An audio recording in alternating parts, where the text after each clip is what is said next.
ह्या तळवाड्यातील लोकांनी एकठांय येऊन राहुल तळकर ह्याच्या फॅमिली खातीर त्याच्या फॅमिलीचे बरे खातीर दोळ्या फुडें इंटेन्शन धरून आज टुर्नामेंट घडयलो। उमेद जाली। पहिली म्हणतात की जेन्ना त्याच्या घरान किंवा त्याच्या कोणाचेर प्रसंग येता तेव्हा त्याच्या घरच्या लोकांनी फुडें धावूंक जाय। घरचे लोकच जर न्हिदले जाल्यार भायले लोक मदतीचे हात दिनात।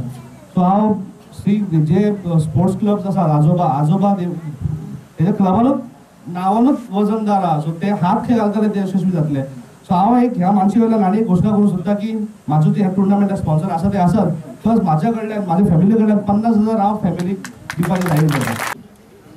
नुसतं तुमचं कौतुक करून इथनं जाणार नाही। योगेश वारंवार कोल्हापूरला येतोय।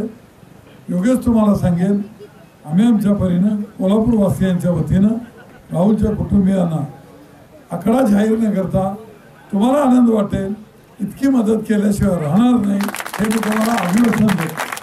तर आता राहिला प्रश्न, खेळ म्हटल्यानंतर एक जिंकणार असतो, एक हारणार असतो। हारणारा तो पण लढत असतो आणि लढता लढता हरत असतो आणि जिंकणारा सुद्धा लढून जिंकलेला असतो। दोघांची क्षमता समान असते म्हणून ते दोघे एकमेकांसमोर येतात।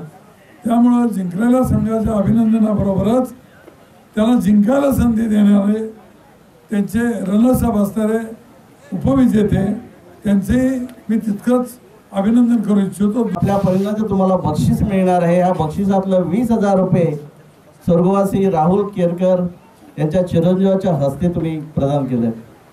त्याचबरोबर माझे मित्र, युवा उद्योजक, समाजसेवक या व्यासपीठावरून त्याने घोषित केलं की आपण सुद्धा या कुटुंबाला 50,000 रुपये देतो। म्हणजे मला वाटतं जो उद्देश या क्रीडा स्पर्धेमागे ठेवला निश्चितपणे स्पर्धकांचं म्हणजे एम साध्य झाले अशी मी मान्य करतो।